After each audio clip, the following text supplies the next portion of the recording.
Magic the Gathering n'a pas qu'un ou deux formats comme la plupart des TCG. Non, il en a une multitude. Certains sont tellement omniprésents que vous pouvez les trouver dans quasiment toutes les boutiques qui organisent des tournois hebdomadaires. D'autres sont si obscurs que même des vétérans ignorent leurs existences. Pour mettre de l'ordre dans ce chaos, on va tout classer sous forme d'iceberg. À la surface, les formats les plus populaires jusqu'aux abysses où se cachent les expérimentations les plus étranges. Avant de plonger, un rappel est nécessaire. Un format détermine quelles cartes tu peux jouer, combien de cartes au minimum ton deck doit contenir, combien de joueurs la partie implique et quelles règles additionnelles s'appliquent. Il existe deux grandes familles, le construit et le limité. Le construit, tu arrives avec un deck préparé à l'avance. En limité, tu construis ton deck avec les cartes que tu reçois sur place. Les détails comme le sideboard, le nombre de copies maximum autorisées par carte, les points de vie et autres varient selon les formats. Mais ça, on s'en occupera quand on arrivera au format concerné. Ok, maintenant qu'on a la carte générale, on peut commencer par le tout début de l'iceberg, et même avant, le ciel. Kitchen Table Magic. Pour notre tout premier format, je commence justement par un non-format. Kitchen Table Magic, c'est le Magic casual, le Magic de salon. Aucune règle standardisée, aucune limite précise, juste les cartes que tu as sous la main et la manière dont ton groupe accepte de les jouer. C'est la forme la plus répandue de Magic, mais aussi la moins visible. Elle n'apparaît dans aucun tournoi, aucun classement, aucune statistique. Pourtant, presque tous les joueurs papier ont commencé par là, avec un deck préconstruit, des règles du jeu à moitié comprises, et la soif de prouver qu'on était le meilleur à la cour de récré. La surface. À la surface, vous trouverez les formats vitrines de Wizard, et donc les plus populaires. Si vous avez des amis qui jouent à Magic, ils auront sûrement déjà entendu leur nom. Le Commandeur. C'est aujourd'hui le format le plus joué de Magic. Un deck de 100 cartes, 99 cartes uniques, plus un commandant, une créature légendaire. Le commandant vit dans une zone dédiée. Vous pouvez le lancer depuis cette zone, et si un adversaire le détruit ou le contre, vous pouvez le renvoyer dans cette zone au lieu de le laisser mourir. Chaque relance coûte 2 mana supplémentaires. Cela permet de construire votre deck autour de votre commandant, car vous aurez toujours accès à votre pièce maîtresse, moyennant du mana. Toutes les cartes de deck doivent respecter l'identité de couleur du commandant, définie par les symboles de mana sur la carte, recto et verso s'il y a. Par exemple, Kenris est techniquement une carte blanche, mais ses capacités activées couvrent les 5 couleurs, donc il a un commandant 5 couleurs. Le deck étant rempli de singletons, l'expérience de jeu varie beaucoup plus qu'en format construit classique. Et surtout, le commandeur se joue idéalement à 4 joueurs, ce qui change complètement la façon dont les parties sont jouées. Le format vient du Elder Dragon Highlander, créé en 1996, popularisé par Shadon Menery. À l'époque, il fallait obligatoirement choisir l'un des 5 Elder Dragons du set Legends comme commandant. A partir de là, le format a évolué, la règle concernant le choix du commandant s'est assouplie, et Wizard a officiellement commencé à soutenir le commandeur en publiant des decks construits à partir de 2013. Depuis, il s'est imposé comme le standard du jeu casual multijoueur. Les avantages du commandeur, c'est de pouvoir très facilement trouver des joueurs à côté de chez soi. Également, c'est probablement le format qui offre la plus grande diversité d'expériences de jeu possible. Et même si c'est un format premièrement casual, pour les spikes parmi vous, il existe le CEDH, l'EDH compétitif. Même règle, sauf que tout le monde est là pour gagner. Le défaut du commandeur, c'est l'investissement qu'il demande. Certes, il est possible de simplement acheter un deck préconstruit et de jouer avec, mais tout l'intérêt du commandeur est de construire son propre deck, et avec 100 cartes singleton, ça peut prendre un bon bout de temps. Le standard. Comme son nom l'indique, le standard est LE format compétitif construit officiel.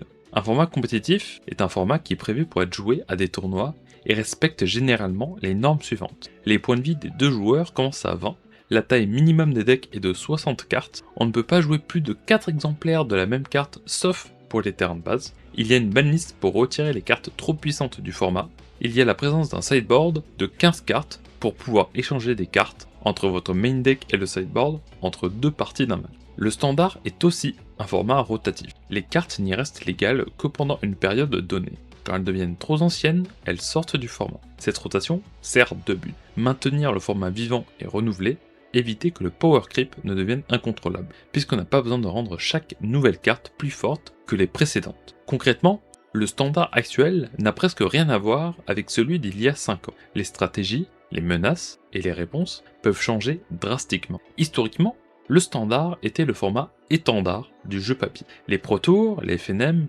et la majorité des autres événements en magasin étaient centrés autour du standard. Mais la popularité s'est érodée après plusieurs années de politique, pouvons dire discutable, de rotation mal perçue et d'une offre concurrente plus attrayante des autres formats comme le Commander ou le Moderne. Aujourd'hui, le standard est moins joué en physique, mais il reste clairement le format dominant sur Magic Arena et continue d'être utilisé dans les compétitions majeures telles que les Pro Tours. L'avantage du standard est d'être le format compétitif le plus accessible pour les nouveaux joueurs. Il est disponible sur Arena, qui est la plus grande plateforme pour jouer à Magic en ligne, et techniquement gratuit avec beaucoup d'investissement de votre part. Le défaut, c'est qu'il peut coûter bien plus cher au long terme en comparaison avec les autres formats, à cause justement de sa nature rotative. De plus, avec ce changement constant, le format peut plonger de temps en temps dans des metagames qui ne donnent pas très envie d'y jouer.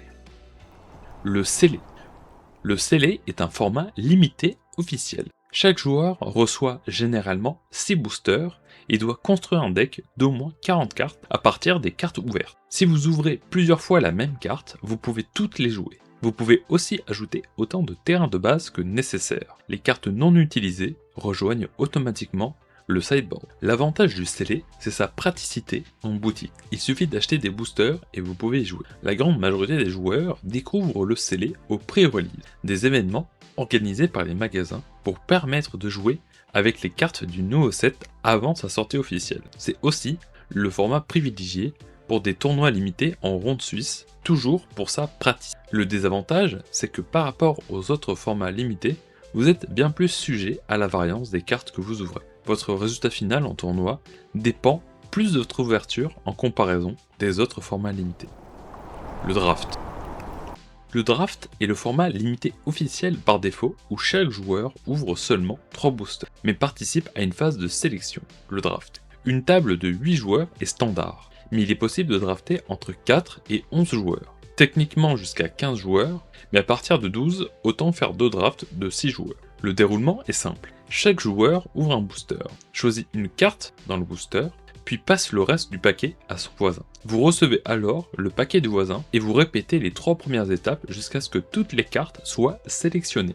On répète ensuite le même processus pour les 3 boosters. L'avantage du draft, c'est qu'il offre bien plus de contrôle lors de la construction du deck. Vous choisissez vos couleurs, vos synergies et votre stratégie au fur et à mesure du draft. Même si vous obtenez moins de cartes au final, vous en voyez beaucoup plus, un total de 297 cartes uniques, contre seulement 90 en scellé. Cela réduit nettement la variance et permet de construire des decks plus cohérents et plus puissants. Cette maîtrise supplémentaire explique pourquoi le draft est très apprécié des joueurs expérimentés. C'est aussi un excellent format pour les joueurs à budget limité, en papier comme sur Magic Arena, car il permet de jouer tout en développant progressivement sa collection. Le désavantage du draft est le temps et le nombre de joueurs nécessaires. Il faut au minimum 4 joueurs, 6 est bien mieux, mais idéalement 8. Et avoir une session d'au moins entre 3 et 4 heures pour avoir le temps de construire le deck et de jouer plusieurs parties contre différents joueurs.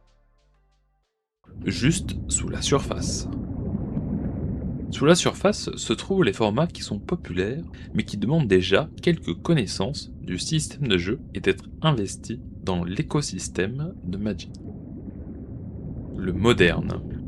Le moderne est un format construit, compétitif, officiel et éternel, c'est-à-dire que toutes les cartes qui deviennent un jour légales en moderne le restent éternellement, sauf en cas de bannissement. Les cartes légales en moderne sont toutes les cartes sorties dans les sets destinés au standard à partir de la 8ème édition, le premier set avec la frame moderne. Il existe aussi certaines extensions spécifiques comme Modern Horizon ou Tale of the Middle-earth qui sont également légales dans le format alors qu'elles ne sont pas passées par le standard. Créé en 2011, le moderne s'est rapidement imposé grâce à 2 promesses, une diversité massive d'archétypes, la possibilité d'acheter un deck et de le conserver longtemps en ne changeant que quelques cartes au fil des années. La profondeur du card pool a permis l'émergence de stratégies très atypiques comme Amulet Titan, basé sur Titan Primitif et Amulet of Vigor pour des kills explosifs, ou Lanterne Control qui verrouille l'adversaire avec Ensnaring Bridge et manipule sa pioche. À côté de ces curiosités, le format a vu naître des archétypes iconiques comme Jund, Dredge, Tron, Infex ou Affinity. C'est le format compétitif éternel le plus populaire dans le monde. Il est régulièrement utilisé lors du Pro Tour. Malheureusement, l'arrivée de Modern Horizons et l'accélération du Power Creep ont cependant modifié l'équilibre du format et ont brouillé une partie de son identité d'origine, ce qui a entraîné une légère baisse en popularité. De plus, la promesse de pouvoir conserver longtemps un deck n'est plus vraiment respectée, car ce même Power Creep fait office d'une pseudo-rotation en vous forçant à acheter une tonne de nouvelles cartes pour rester compétitif. Pour ces raisons et bien d'autres, ce format est en perte de vitesse ces dernières années, notamment en France. Le Pioneer. Le Pioneer est un format construit compétitif officiel et aussi éternel, conçu dans la même idée que le moderne, mais avec une sélection de cartes plus récente. Seules les cartes imprimées depuis Return to Ravnica y sont légales. Wizard l'a introduit en 2019 et a immédiatement choisi d'en bannir les Fetchlands pour lui donner une identité propre. Les Fetchlands sont au cœur des mana bases en moderne. Elles permettent de se sacrifier pour aller chercher un autre terrain qui possède un type de terrain de base mentionné dans la fête. Cela inclut donc des Beyland et des Trium comme Godless Shrine ou Ketria Trium. Cette mécanique rend donc extrêmement facile l'accès à 3, 4 ou même 5 couleurs tout en alimentant le cimetière en bonus pour des cartes comme Treasure Cruise ou Deathrite Shaman. D'ailleurs, ces deux dernières sont bannies en moderne mais légales en Pioneer, juste à cause de cette différence. En retirant volontairement ces terrains, cela permet de baisser le power level du Pioneer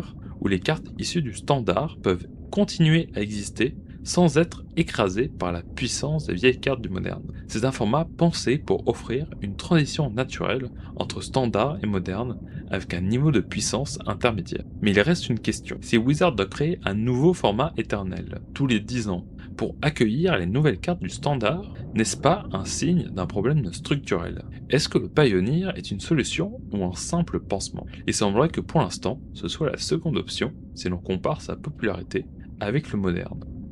Le Brawl. Le Brawl est un format construit, compétitif et officiel. Quasiment exclusivement joué sur Magic Arena, il est pensé comme une version simplifiée et plus accessible du Commander. Il reprend plusieurs de ses éléments fondamentaux. Un commandant, mais qui peut être aussi un Planeswalker maintenant, un deck singleton, l'identité de couleur. Cependant, contrairement au Commander, le Brawl utilise uniquement les cartes légales en standard. C'est donc un format rotatif. Aussi, il n'est pas possible de jouer en multijoueur sur Magic Arena. Donc le Brawl se joue uniquement en 1 contre 1 et c'est reflété par le fait que les joueurs commencent avec un total de points de vie de 25 au lieu de 40 comme en Commander classique. Le Brawl est une alternative casual au standard pour les joueurs de Magic Arena et permet de retrouver les sensations du Commander. Cependant, le Brawl reste dépendant du standard. Comme pour tout format rotatif, vos decks évolueront et deviendront obsolètes au fur et à mesure que les cartes sortent du format. Le Troll à 2 têtes ou Two-Headed Giant.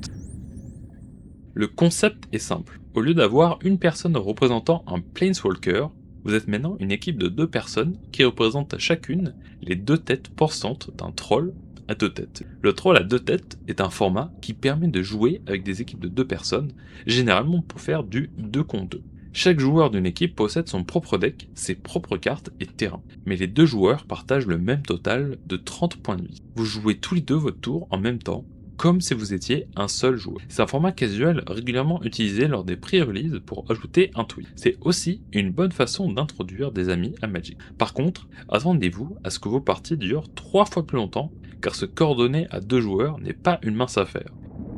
Jumpstart. Jumpstart est un format limité casual et officiel. Chaque joueur choisit 2 boosters Jumpstart, chacun contenant 20 cartes préconstruites autour d'un thème, terrain inclus. Les 2 paquets sont mélangés pour former un deck de 40 cartes immédiatement jouable. Le format est conçu pour être rapide, accessible aux débutants et facile à mettre en place. Malheureusement, le Jumpstart est strictement limité au produit Jumpstart et sa rejouabilité en comparaison aux autres formats limités n'est pas très haute.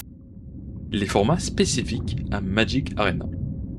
Magic Arena contient 4 formats qui lui sont spécifiques. Si les formats sont contenus par les habitudes de la plateforme, beaucoup de joueurs papier ne sont même pas au courant de leurs existences et de leurs spécificités. L'alchimie est une variante du standard, où des sets alchimie sortent un peu après le set standard officiel. De nouvelles cartes sont ajoutées au format, qui profitent du fait que Magic Arena soit un TCG digital. Cela permet d'ajouter de nouvelles mécaniques de jeu qui seraient impossibles à répliquer dans un format papier similaire à Hearthstone.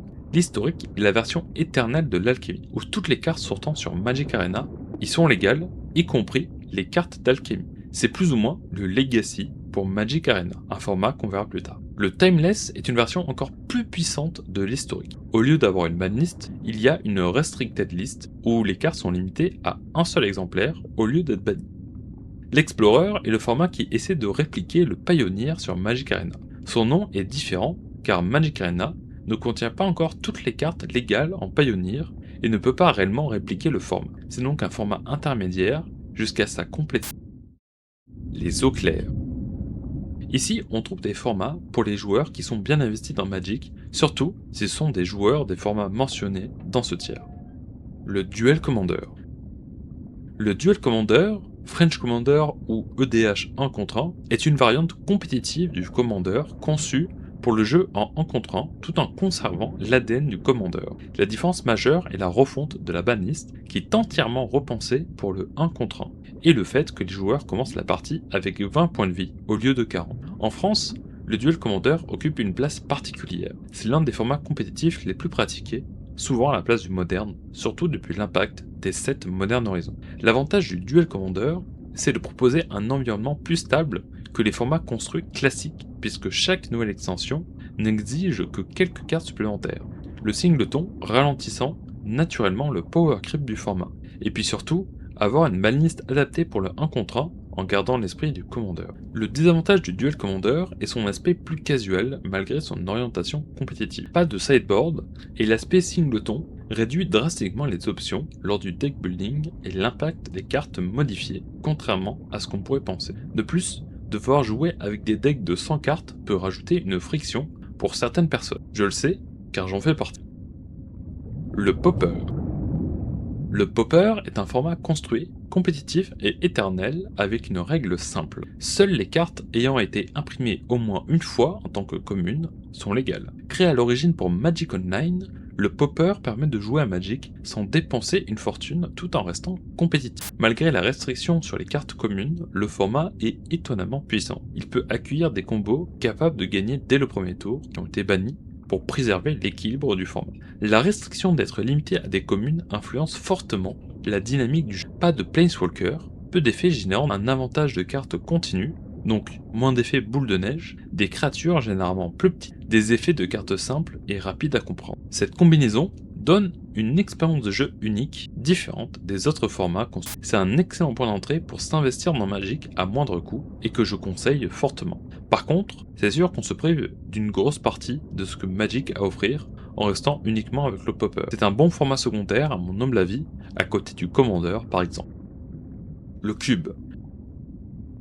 Le Cube est un format de draft particulier. Au lieu d'utiliser des boosters d'une extension, on draft des cartes provenant d'une liste personnalisée, le Cube. Pour un cube conçu à 8 joueurs, il est constitué généralement entre 360 et 720 cartes, et à partir de ces cartes, on constitue ensuite des boosters, et de là, ça devient un draft classique. Le Vintage Cube, popularisé par Magic Online, est le plus connu, mais il existe aussi des cubes Popper, Modern, Legacy, ou des versions complètement personnalisées avec des règles maison. L'avantage de Cube est de pouvoir contrôler exactement le power level et la composition des cartes draftables. En ce sens, il représente l'apogée des formats limités. Vous créez votre univers de cartes, choisissez exactement ce que vous voulez drafter et jouez une expérience sur mesure avec vos amis. La faible popularité de Cube en comparaison des drafts vient surtout de sa logistique. Il faut rassembler un grand nombre de cartes et au moins 5 autres joueurs. Même en copiant un cube existant, un cube de 360 cartes nécessite quasiment la taille de 4 decks Commander. De plus, la plupart des cubes populaires comme le Vintage Cube ou le Legacy Cube s'adressent à un public de vétérans et demandent un bon niveau de connaissance de Magic et d'expérience en draft. Oathbreaker. L'Oathbreaker est un dérivé du Commander, mais pensé pour des rapides en 1 contre 1. Chaque deck contient 60 cartes singleton et un Planeswalker choisi comme Oathbreaker et un sort signature associé. Ces 2 cartes sont l'équivalent d'un commandant et peuvent être lancées à tout moment. Ce format attire les joueurs qui veulent une expérience plus light du duel commander avec des matchs plus courts et des decks plus compacts. Techniquement un format officiel, il n'est cependant pas vraiment supporté par Wizards et il sera compliqué de trouver des joueurs comme ça dans la nature, contrairement au commander. Le Legacy. Le Legacy est un format construit, compétitif, officiel et éternel dans lequel toutes les cartes qui ont été imprimées sont légales. Du tout premier set alpha jusqu'aux extensions modernes et aux cartes de Commander. C'est un mélange de l'ancien et du nouveau, donnant naissance à l'un des formats les plus puissants et complexes de Magic. Certaines stratégies peuvent même tuer dès le premier tour, mais il existe des garde-fous qui permettent de répondre à ces menaces. C'est un format destiné aux joueurs expérimentés, souhaitant explorer un haut niveau de puissance dans Magic. Le Legacy souffre toutefois d'une barrière financière importante. Beaucoup de cartes clés appartiennent à la reserve list, que Wizard a promis de ne jamais réimprimer, ce qui fait grimper leur prix. Construire une base de mana compétitive ou jouer certains decks classiques peut coûter plusieurs milliers d'euros. Cependant, le fait de jouer avec des proxys, c'est-à-dire pouvoir remplacer les cartes réelles par des versions papier imprimées, se popularise de plus en plus. C'est d'ailleurs le cas au prochain Gun Ice 2026 qui contient 3 tournois avec du Legacy du 16 au 18 janvier à Lyon et qui autorise le full proxy, le fait de pouvoir jouer un deck entièrement composé de proxy. Plus besoin de payer des centaines d'euros juste pour avoir la possibilité de jouer. Si vous êtes intéressé, toutes les infos sont dans la description et j'espère vous voir pour le Gun Ice 2026. Tiny Leaders. Le Tiny Leaders est aussi un dérivé light du Commander. Les différences sont les suivantes. Chaque deck doit comporter 50 cartes, et les decks ne peuvent inclure que des cartes dont le coût converti en mana est de 3 au moins, commandant inclus. Le format se joue généralement avec 25 points de vie, favorisant des parties rapides. Le Tiny Leader attire les joueurs qui souhaitent l'expérience de Commander dans un format plus compact et véloce. Le Canadian Highlander. Le Canadian Highlander est un format construit, compétitif et éternel, similaire au Duel Commander et originaire d'une communauté de joueurs du Canada, comme son nom l'indique. Il y a 2 différences majeures avec le Commander. Il n'y a pas de commandant et d'identité de couleur. À la place d'une banlist, c'est un système de points qui est attribué aux cartes. Il y a un maximum de 10 points attribuables pour un deck, et la carte la plus puissante vaut 8 points. L'intérêt principal du Canadian Highlander est de permettre une grande liberté de construction de deck grâce à ce système de points. En effet, il est possible de jouer toutes les cartes existantes dans Magic. Mais cette grande flexibilité dans le deck building peut être rebutante, car ça ajoute beaucoup de complexité lors du deck building. Le bloc. Le bloc était un format construit, compétitif et officiel, aujourd'hui abandonné. À ses débuts, Magic organisait ses sets en blocs, regroupant 2 à 4 extensions entre elles, généralement par leur thématique et mécanique. Pendant plusieurs années, le rythme classique était une édition core plus un bloc de 3 sets. Dans un format bloc, seules les cartes du bloc sont légales, ce qui signifie que chaque bloc constitue un format autonome et fermé, avec ses propres stratégies et interactions. Bien que conceptuellement intéressant, le format n'a pas trouvé un public suffisant et a été abandonné. Dommage, car personnellement, j'aime beaucoup le concept. Les eaux profondes. On commence à arriver dans des formats qui sont connus des joueurs investis, mais pratiqués que par de petites communautés. Vintage. Le Vintage est un format construit compétitif, officiel et éternel, très proche du Legacy, mais avec une différence majeure. Au lieu de bannir, les cartes sont limitées à un exemplaire. C'est le seul format compétitif à autoriser le Power 9 en entier, dont le célèbre Black Lotus, ce qui en fait objectivement le format le plus puissant de Magic. Malgré cette puissance, le Vintage reste étonnamment équilibré entre les différents archétypes. Comme le Legacy, la barrière financière est encore plus importante avec des decks coûtant des dizaines de milliers d'euros et limitant le format à un nombre très limité d'heureux détenteurs du Power 9 ainsi qu'à une petite communauté de joueurs sur Magic Online. On peut espérer que l'usage des proxys permettra de populariser ce format dans le futur, notamment grâce au Gun Ice. Le Peasant. Le Peasant est un format construit compétitif, créé par la communauté et aujourd'hui en grande partie supplanté par le Pauper. Les règles sont presque identiques à celles du Pauper, à une seule différence. Chaque deck peut inclure jusqu'à 5 cartes d'une rareté Unco. Cela permet à certains decks de jouer des cartes légèrement plus puissantes tout en conservant l'accessibilité du Pauper. En pratique, la majorité des decks restent proches de ceux du Pauper, avec simplement quelques ajustements pour intégrer les encos les plus pertinentes. Sa forte ressemblance avec le Pauper et des règles plus complexes que nécessaires est probablement la raison de sa disparition. Le Old School 93-94.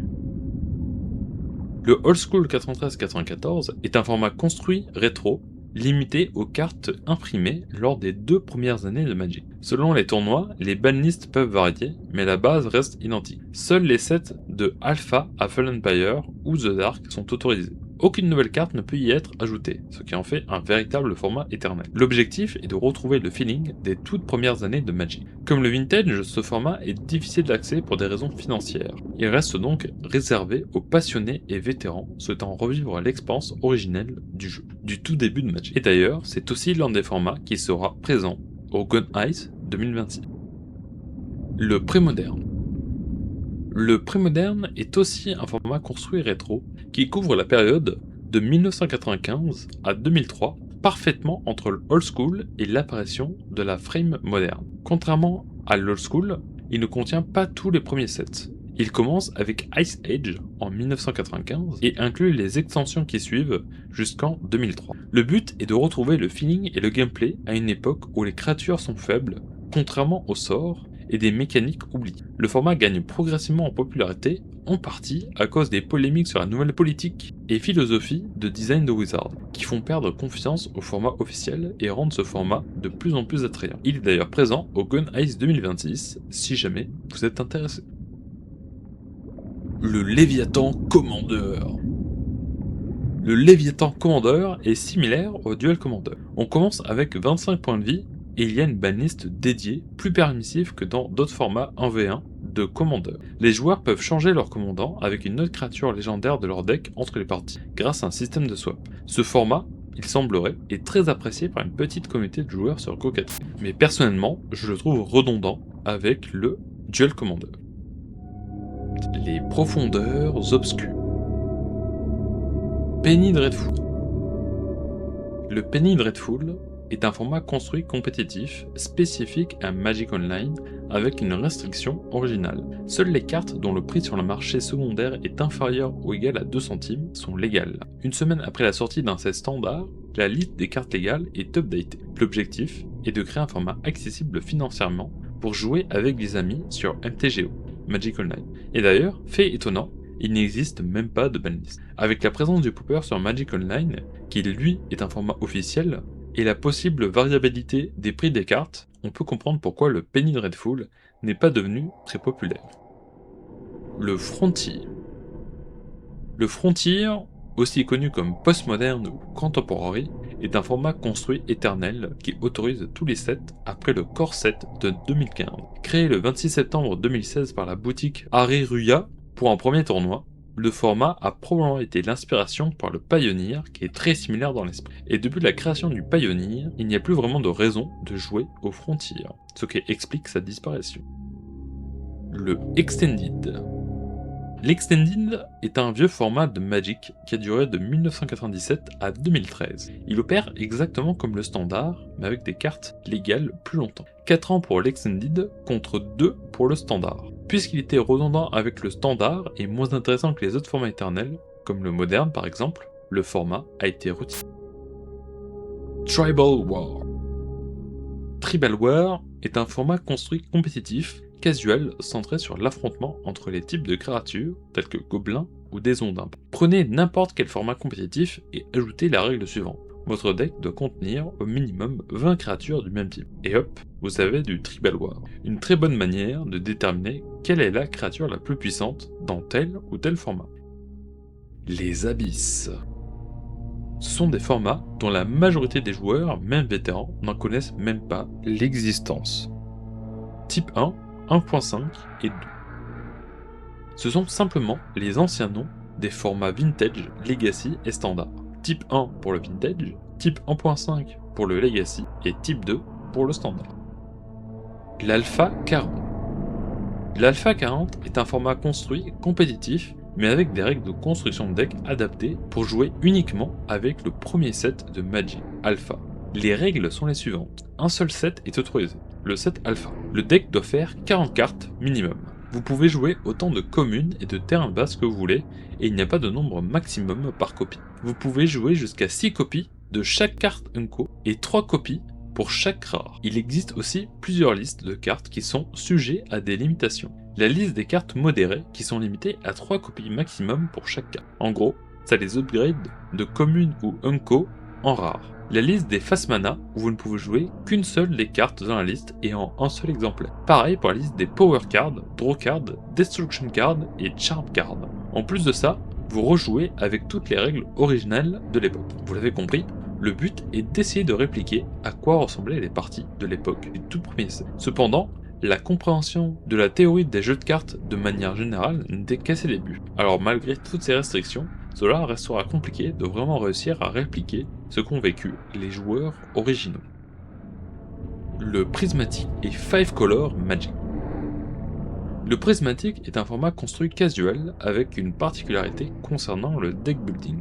Le deck doit faire au minimum 250 cartes, sans sideboard bien sûr, avec 20 cartes pour chaque couleur. Le but du format est de permettre aux joueurs de jouer d'énormes decks avec toutes leurs cartes favorites sans restriction de couleur. Si le format peut paraître un peu rigolo, il a quand même existé sur Magic Online jusqu'en 2015. En même temps, sur une plateforme digitale, c'est plus simple pour mélanger son deck. Le 5 Color Magic, c'est la même chose que le Prismatic, mais ici, on joue avec 300 cartes et 25 cartes pour chaque couleur, pour encore plus de fun. Et surtout, encore plus de fun pour mélanger toutes ces cartes, vu que ce n'est pas un format digital.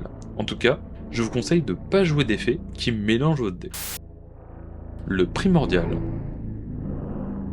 Le Primordial est un format construit qui cherche à recréer une expérience minimaliste. Le principe est simple, chaque joueur construit un deck de 40 cartes limité à une seule édition. Les contraintes de rareté sont strictes. 2 cartes rares au mythique maximum, dont un seul exemplaire maximum par copie, 6 Unco, dont 2 exemplaires maximum par copie, et on complète avec des cartes communes, avec 4 exemplaires maximum par copie. La philosophie du format, c'est d'essayer d'adhérer à la logique des raretés et du lore de Magic. Les mythiques et les rares se doivent d'être rares, justement, et les Unco peu communes.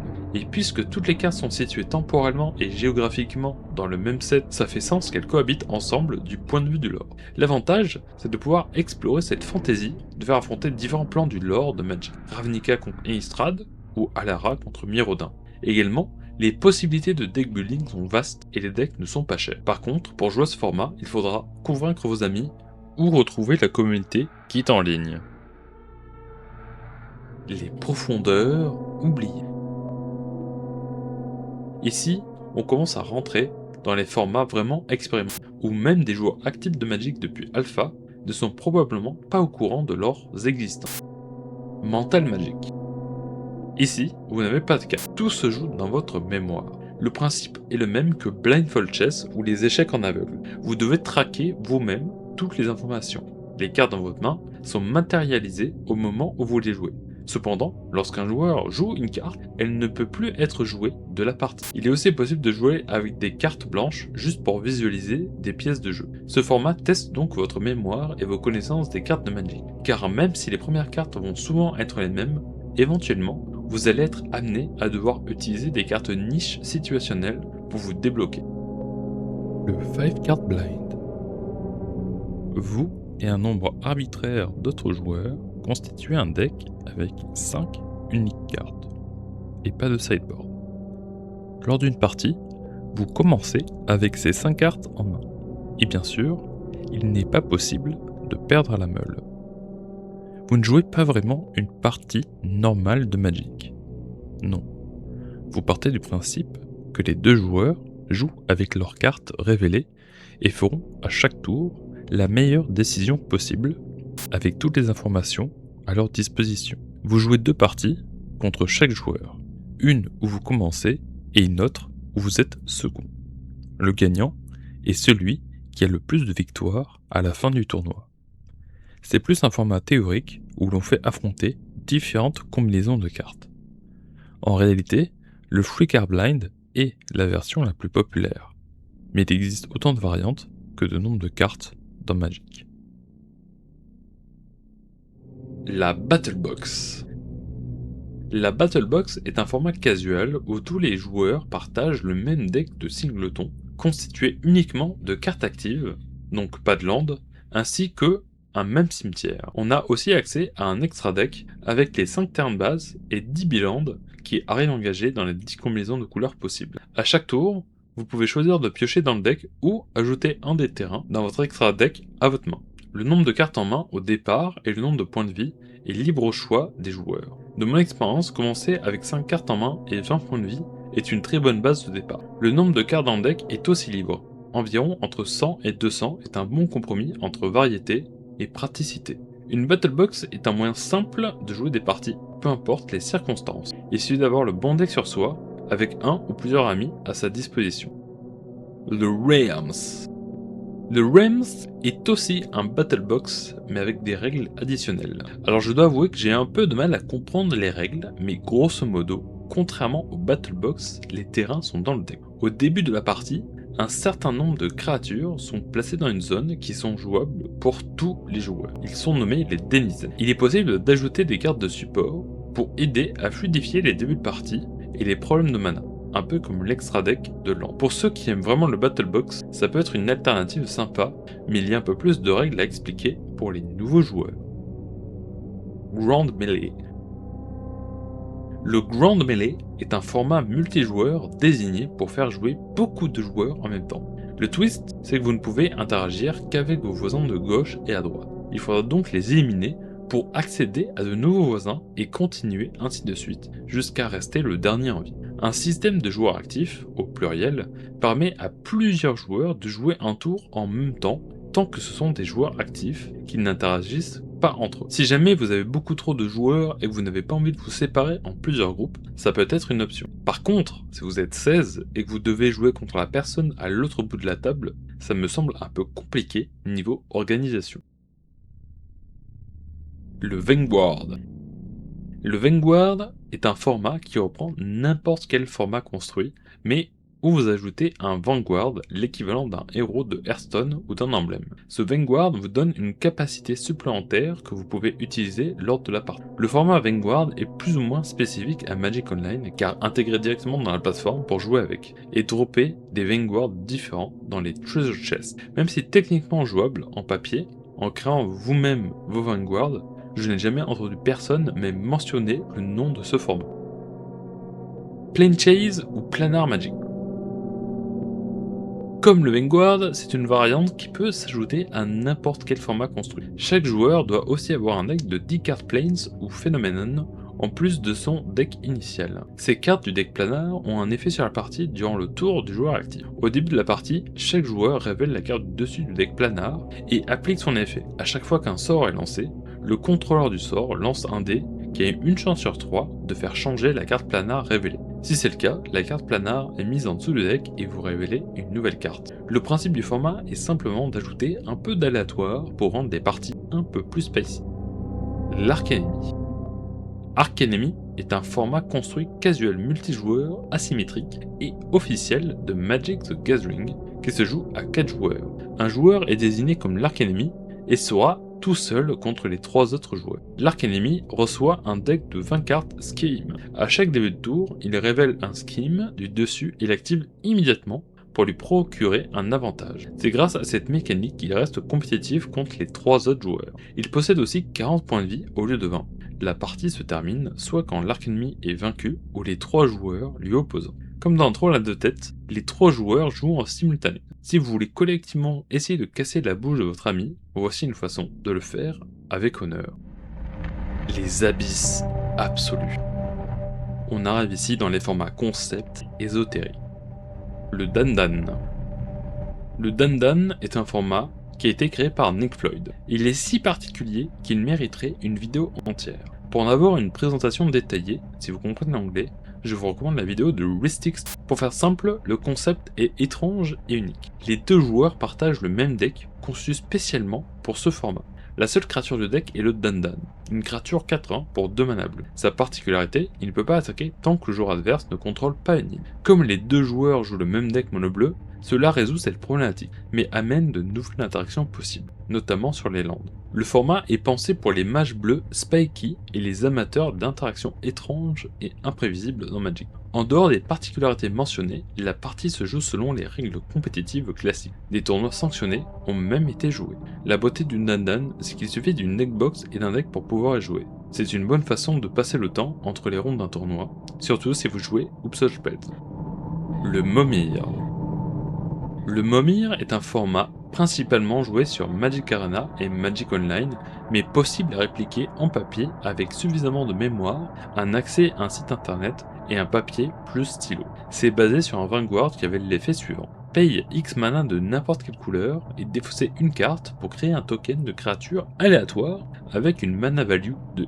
Votre deck ne contient que des terrains de base et vous vous basez uniquement sur l'effet du Momir pour essayer de gagner la partie. Concrètement, vous faites de votre mieux avec des créatures générées aléatoirement. Reject Rare Draft ou Draft avec les rares rejetés. Si vous êtes un joueur de draft, vous avez probablement une pile de toutes les rares qui ne valent plus rien, que vous avez récupérées lors de tous vos drafts. Alors pourquoi ne pas faire un cube avec ces cartes-là? Et voilà, ça donne la naissance à ce format, le Reject Rare Draft, pour donner une seconde vie à toutes vos rares qui prennent la poussière. Je ne savais pas que ça avait un nom, bah maintenant vous le savez aussi. Le No-Lands ou... Dans ce format, on ne joue pas de terrain. N'importe quelle carte peut être jouée comme un terrain, et ses couleurs deviennent le mana que le terrain génère. Il n'y a pas d'autres restrictions. Donc si vous en avez marre de faire des mana full ou des mana death, voici la cure. Reverse Magic ou Suicide Magic. Le concept est simple. Le but est d'être le premier à perdre ou essayer de construire le pire deck possible lors d'un draft pour ensuite le passer à un autre joueur et le voir se débrouiller avec. Alors, c'est toujours rigolo en théorie, mais en pratique, après la construction de deck, généralement, plus personne ne veut y jouer. ABC Magic. Prenez la première lettre de votre prénom et de votre nom de famille. Par exemple, si l'on prend un joueur de renommée comme Gabriel Nassif, cela vous donne G et N. Et bien à présent, vous ne pouvez ajouter à votre deck que des cartes qui commencent soit par G, soit par N, en prenant en compte le nom original anglais des cartes. Cela ne concerne pas les termes. Construisez un deck de 40 cartes, et c'est parti. Alors je pense qu'avec le nombre de cartes existantes dans Magic, les decks ne devraient même pas être si mauvais que ça. Surtout si on a un prénom OP qui permet de jouer des cartes du Power 9 comme Michel par exemple, qui pourrait jouer tous les mox du jeu. Alors il faut peut-être limiter le ABC Magic sur un autre format. Le Iron Man. Le dernier format pour ceux qui aiment jeter de l'argent par la fenêtre. Le concept est simple, le cimetière n'existe pas. Lorsqu'une carte va au cimetière, vous devez simplement la déchirer et la jeter à la poubelle. Bien évidemment, si vous jouez avec des proxys, ça va ruiner tout le fun. Mais personnellement, je trouve que c'est beaucoup d'étapes supplémentaires juste pour jeter mes cartes à la poubelle.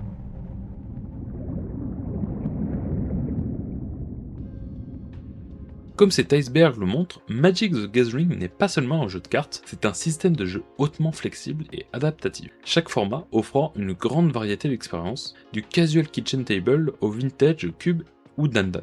Quel que soit votre style de jeu, il existera toujours un format pour vous tester, que ce soit dans une partie compétitive, dans votre deck building ou votre expression créative. En tout cas, j'espère que ça vous aura donné des idées d'expérimentation, et sur ce, portez-vous bien. Salut tout le monde.